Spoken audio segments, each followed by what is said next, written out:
ஏழையரின் உள்ளத்தோர் பேறு பெற்றோ, ஏனெனில் விண்ணரசு அவர்களுக்கு உரியது.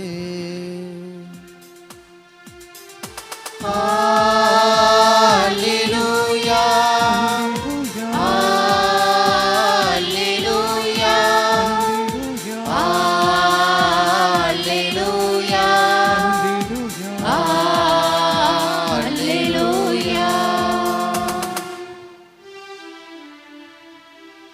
ஆண்டவர் உங்களோடு இருப்பாராக. உம் ஆன்மாவோடும் இருப்பாராக. மார்க்கு எழுதிய தூய நற்செய்தியிலிருந்து வாசகம். ஆண்டவரே மாட்சி உமக்கே. பிரிவு 10 இறைவாக்கியங்கள் 17 தொடங்கி 30 முடிய.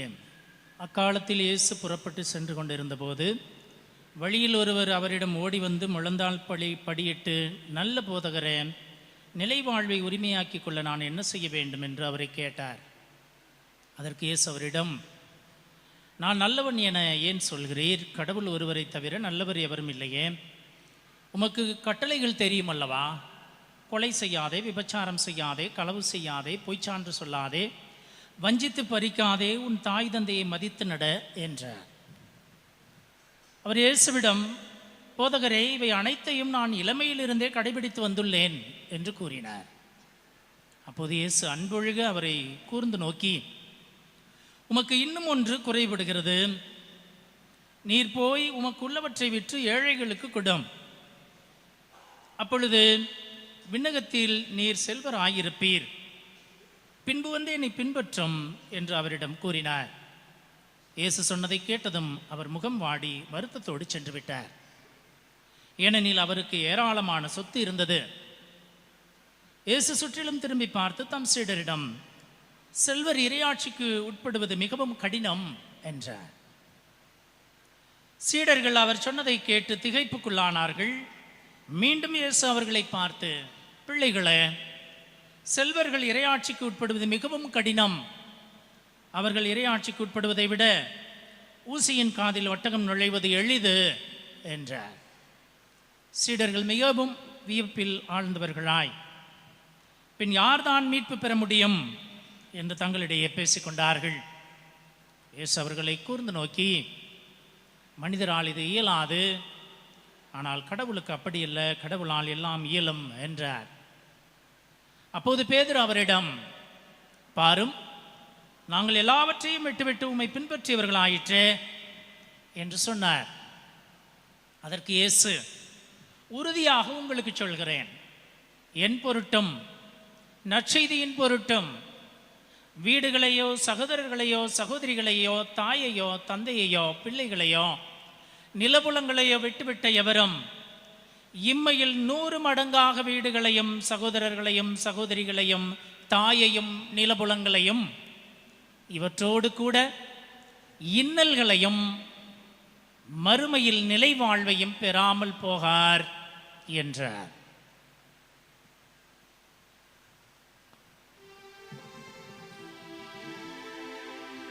ஆண்டவரின் அருள்வாக்கு. கிறிஸ்துவே உமக்கு புகழ்.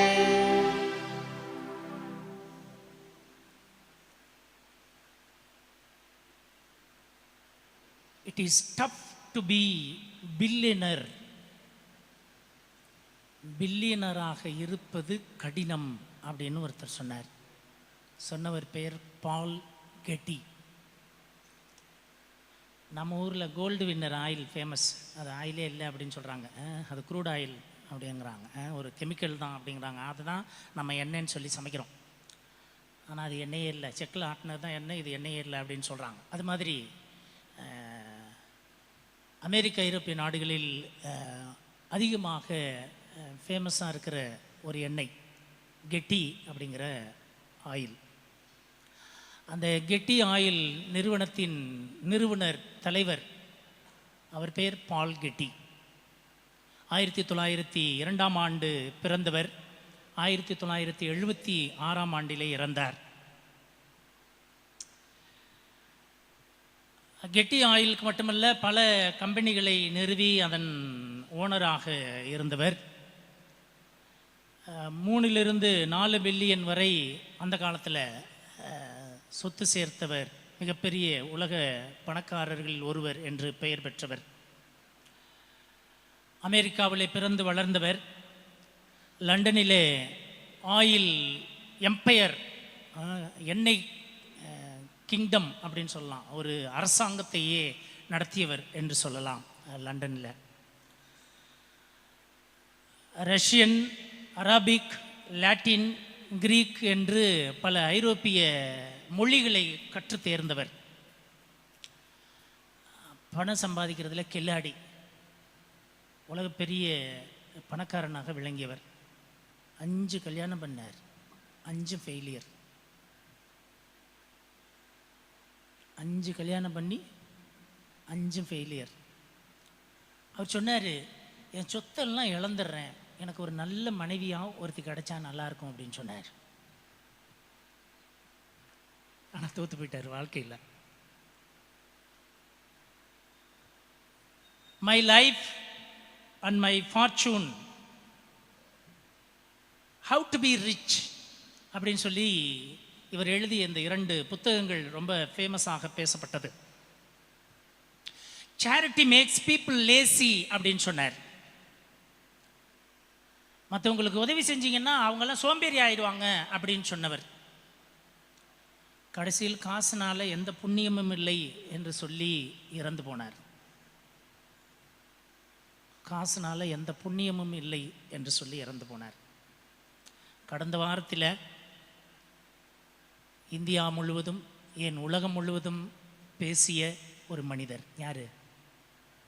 ரத்தன் டாட்டா. அந்த ஆள் ஒரு பிள்ளையை லவ் பண்ணார் அமெரிக்காவில் படிக்கும்போது. கடைசியில் அந்த பிள்ளையை கல்யாணம் பண்ண முடியல. அவர் நாட்டுக்கு வந்துட்டு திரும்பி போகிறதுக்குள்ளே அவங்க அப்பா, நீ அங்கே போகாதன்னு சொன்னார். இந்தியாவில் கொள்ள நோயும் அதுவும் இதுவுமா இருக்குது, நீ இங்கே இருந்துரு, என் பிள்ளைய உனக்கு கட்டி வைக்கிறேன்னு சொன்னார். அந்த ஆள் நான் வீட்டுக்கு போகணும் பார்க்கணும் அப்படின்னு சொன்னார். அந்த ஆள் இவர் இங்கே வந்துட்டு அங்கே போகிறதுக்குள்ளே அந்த பிள்ளைய வேற ஒருத்தனுக்கு கட்டி கொடுத்துட்டான். அந்த ஆள், நான் லவ் பண்ண பிள்ளைய கல்யாணம் பண்ண முடியலன்னு சொல்லி சாகிற வரைக்கும் அந்த ஆள் வேறு யாரையுமே கல்யாணமே பண்ணிக்கல, பிரம்மச்சாரியாகவே இருந்துட்டு செத்து போனார். ஆனால் வாழ்க்கையில் ஜெயித்தவர். எப்படி வாழ்க்கையில் ஜெயித்தவர் அப்படின்னு சொன்னால், இந்திய தேசத்தின் பொருளாதாரத்தையே நிமிர்த்தியவர் அப்படின்னு சொல்லலாம்.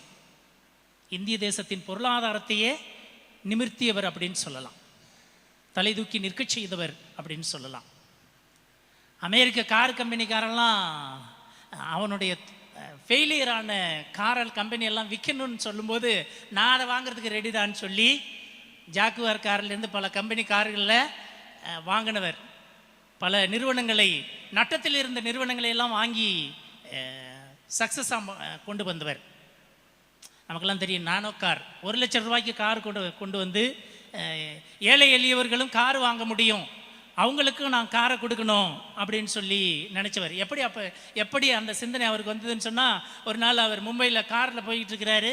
போகும்போது பார்க்குறாரு, ஒரு கணவர், மனைவி, 2 பிள்ளைங்க, 4 பேரும் பைக்கில் போகிறாங்க. மழையில் நனைஞ்சிக்கிட்டே போகிறாங்க. அந்த அம்மா தன்னுடைய சேலையினுடைய முந்தானையால் அந்த பிள்ளையை மூடிக்குது.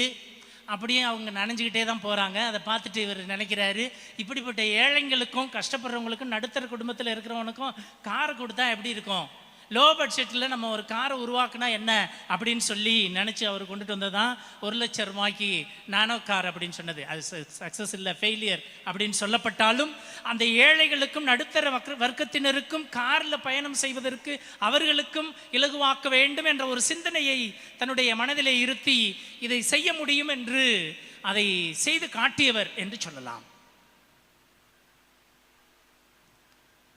அவர்கிட்ட ஒரு தடவை கேட்டாங்க, what is your success in your life, what is the success in your life அப்படின்னு சொல்லி கேட்குறாங்க. உங்கள் வாழ்க்கையில் சாதனை அப்படின்னு எதை நினைக்கிறீங்க அப்படின்னு சொல்லி ரத்தன் டாட்டாவிட்ட கேட்குறாங்க. அவர் சொல்கிறாரு, நான் மிகப்பெரிய பணக்காரனான, பில்லியன் கணக்கில் சொத்து சம்பாதிச்சேன், சந்தோஷம்தான். பல கம்பெனிகளை வாங்கினேன், பல கம்பெனிகளை முன்னுக்கு கொண்டுட்டு வந்தேன், அதிலெல்லாம் சக்ஸஸ் ஆனேன். இந்தியாவினுடைய பொருளாதாரம் உயர்வதற்கு நானும் ஒரு காரணமாக இருந்தேன் என்பதில் எனக்கு சந்தோஷம். ஆனால் அதை விட ஒரு பெரிய சந்தோஷம் அப்படின்னு சொல்கிறார். என்ன அப்படின்னு கேட்கும்போது, என்னுடைய நண்பர் ஒருவர் ஒரு நாள் கொஞ்சம் செலவு பண்ணுங்களேன் ஒரு நல்ல காரியத்துக்காக அப்படின்றார். என்ன நல்ல காரியம் அப்படின்னு கேட்குறாரு. அவர் சொல்கிறாரு, கொஞ்சம் பிள்ளைங்க கால் ஊனமான பிள்ளைங்க, அவங்களுக்கு கொஞ்சம் வீல் சேர் வாங்கி தர்றீங்களா அப்படின்னு கேட்குறாரு. சரி, ஓகே ஃப்ரெண்டு கேட்டுட்டீங்க, சரி தர்றேன் அப்படின்னு சொல்லிடுறாரு. அதுக்குரிய தொகையை கொடுத்துட்றாரு. கொடுத்ததை அதை வாங்கிட்டு அந்த பிள்ளைகளுக்குரிய வீல் சேரெல்லாம் வாங்கிட்டாரு.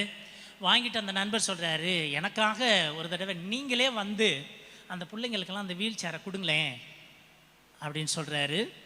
இவரும் சரின்னு சொல்லிட்டு போகிறாரு. அந்த நடக்க முடியாத கால் ஊனமற்ற பிள்ளைகள் இருக்கிற அந்த ஆசிரமத்துக்கு போகிறாரு. அந்த பிள்ளைங்களுக்கெல்லாம் அந்த வீல் சேரை கொடுக்குறாரு. அந்த பிள்ளைங்கள்லாம் அந்த வீல் சேரில் ஏறி உட்கார்ந்த உடனே அவ்வளவு பூரிப்பு, அவ்வளவு சந்தோஷம் அந்த பிள்ளைங்க மத்தியில். ஆளுக்கு சிரிச்சுக்கிட்டு ரொம்ப அப்படியே கையை உயர்த்தி சத்தம் போட்டுக்கிட்டு அந்த வீல் சேரில் உட்காந்துக்கிட்டு சுற்றிக்கிட்டு வர்றதை பார்க்குறாரு. எல்லா பிள்ளைங்களும் சந்தோஷமாக இருக்குது. அதை பார்த்து தான் இந்த மனுஷன் சந்தோஷப்படுறாச்சா, இதுதான் வாழ்க்கை, இதுதான்டா வாழ்க்கைன்னு நினைக்கிறார். அடுத்தவனை சந்தோஷப்படுத்தி பார்க்குறதுல எவ்வளோ சந்தோஷம் இருக்குது அப்படின்னு சொல்லி அப்போ தான் அந்த மனுஷன் நினைக்கிறார்.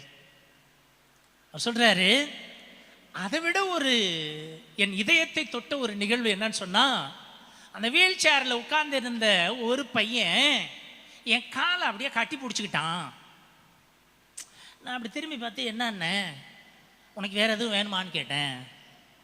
எனக்கு வேறு ஒன்றும் வேணாம் சார், உங்கள் மூஞ்சியை கொஞ்சம் நல்லா பார்க்கணுன்னா. எதுக்கு அப்படின்னு சொல்லிட்டு அவனை பார்த்தேன்.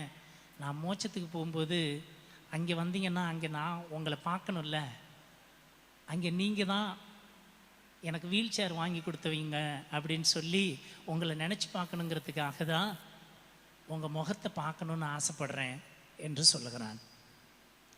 நான் மோட்சத்திற்கு போவேன், அங்கே உங்களை நான் இனம் காண வேண்டும், உங்களுடைய முகத்தை பார்க்க வேண்டும் என்று அந்த சிறுவன் சொன்ன அந்த வார்த்தை தான் என் உள்ளத்தை தொட்டது, என் வாழ்க்கையை மாற்றியது என்று ரத்தன் டாடா சொல்கிறார்.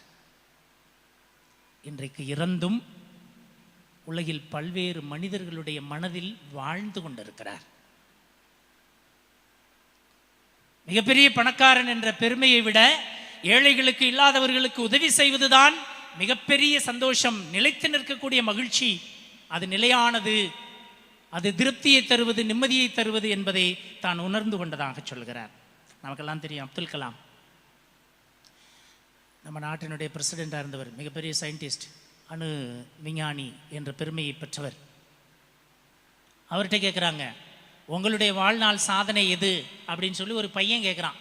பசங்களுக்கெல்லாம் அவர் பேசிக்கிட்டு இருக்கும்போது ஒரு பையன் கேட்குறான், உங்களுடைய வாழ்நாள் சாதனை எது அப்படின்னு கேட்குறான். சிலர் பார்த்துருப்பீங்க, சோஷியல் மீடியாவில் அதிகமாக பகிரப்பட்ட வீடியோ இது. அவர் சொல்கிறாரு, நான் அணுகுண்டு சோதனை செஞ்சேன், அது பெரிய சந்தோஷம். விண்வெளி களத்தை அனுப்புனேன், அதில் ஒரு சந்தோஷம். அதை விட பெரிய சந்தோஷம் எது தெரியுமா அப்படின்னு சொல்லிட்டு அவர் சொல்கிறார். இந்த கால் நடக்க முடியாதவங்களுக்கு செயற்கை கால் பொருத்துவாங்க, அது ரொம்ப வெயிட்டாக இருக்குமா,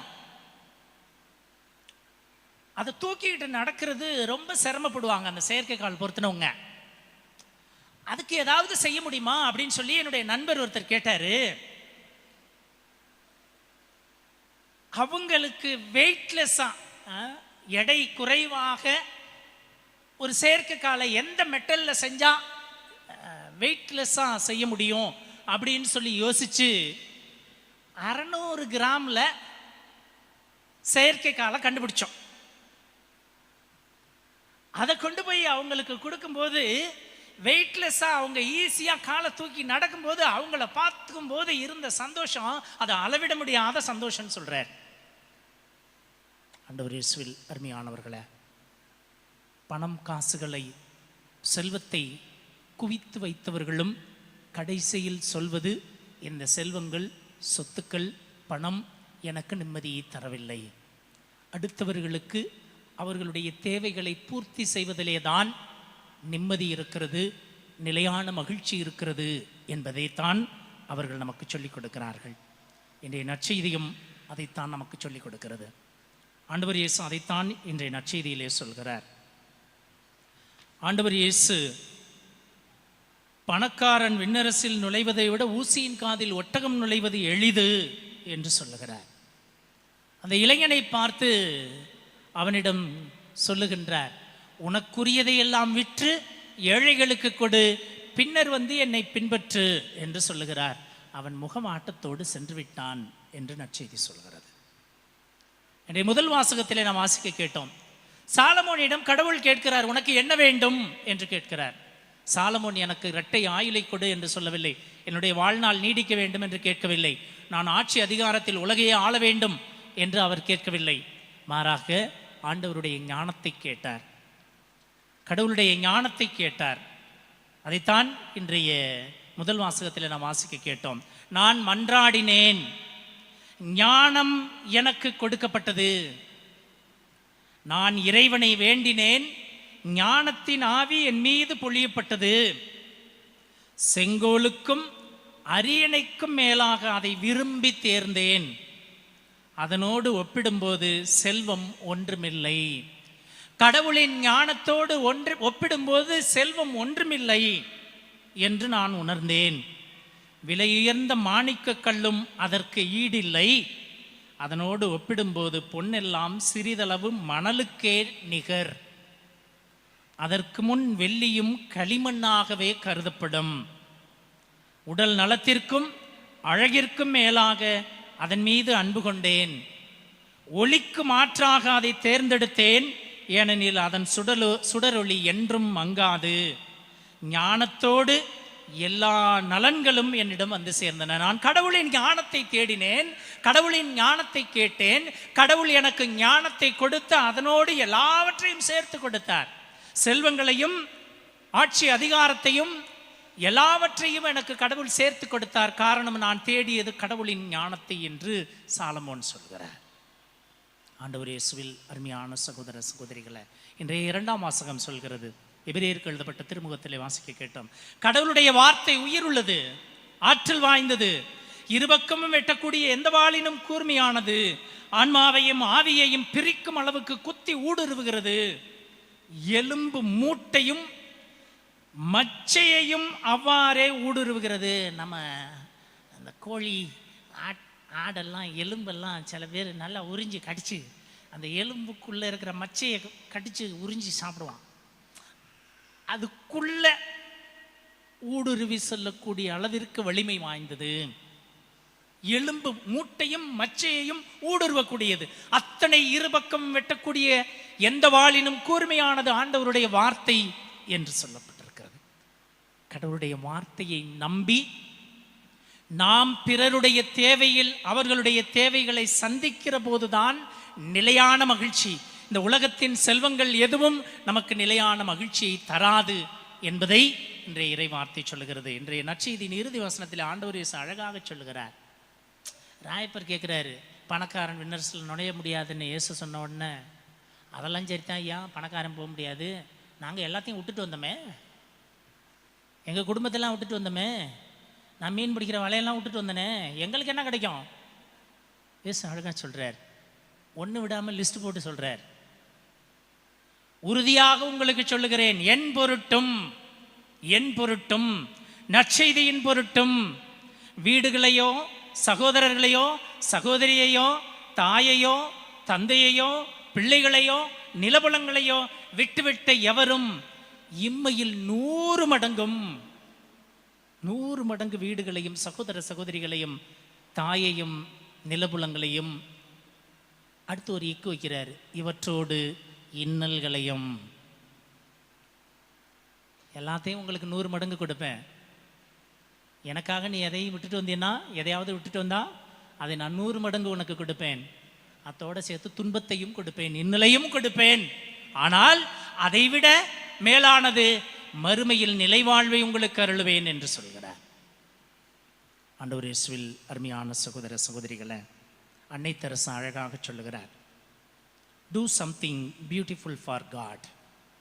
Do something beautiful for God. Do it with your life. Do it every day. Do it in your own way. But do it. எதையாவது கடவுளுக்காக அழகானதை செய்யுங்கள். கடவுளுக்காக எதையாவது அழகானதாக செய்யுங்கள். அதை உங்களுடைய வாழ்வில், உங்களுடைய வாழ்நாளில் செய்யுங்கள். அதை ஒவ்வொரு நாளும் செய்யுங்கள். அதை உங்களுடைய பாணியில், உங்களுடைய வழியிலேயே செய்யுங்கள். ஆனால் எதையும் செய்யாமல் இருக்காதீர்கள். Do it. எதையாவது கடவுளுக்காக, பிறருக்காக செய்யுங்கள் என்று அன்னை தெரசா சொல்கிறார். ஹாப்பி எண்டிங் அப்படின்னு சொல்லுவாங்க. நம்ம படம்லாம் பார்த்தீங்கன்னா இப்பெல்லாம் அது கொஞ்சம் மாறிடுச்சு அந்த ட்ரெண்டு. இந்த பழைய காலத்து படத்தெல்லாம் பார்த்தீங்கன்னா கடைசியில் சுபம்னு போட்டு முடிப்பான். அது முன்னாடி அடிப்பான், சண்டை போடுவான், அவன் சாவான், இவன் சாவான், எதை வேணாலும் நடக்கும். கடைசியில் சந்தோஷமாக அந்த கதை முடியணும். ஹாப்பி எண்டிங் அப்படின்னு சொல்லுவாங்க. அதுதான் சந்தோஷம் அப்படின்னு சொல்லி. இன்றைக்கி ஒருத்தன் செத்து போகிறதோட படம் முடியுது. ட்ராஜடி அப்படின்னு சொல்கிறாங்க. அப்படியெல்லாம் இன்றைக்கு கதைகளும் வெளிவருகிறது, நாடகங்களும் கதைகளும் வெளிவருகிறது. அந்த சுபம், ஹாப்பி எண்டிங், எது எப்படி வேணாலும் போகட்டும், கடைசியில் நல்லதாக நடந்துச்சா அப்படின்னு சொல்லி தான் நம்ம பார்க்குறோம்.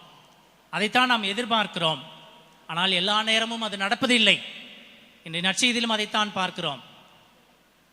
எல்லா கட்டளைகளையும் நான் கடைபிடித்து வருகிறேன், அதை இளமை முதல் நான் கடைபிடித்து வருகிறேன்னு அந்த இளைஞன் சொல்கிறான்.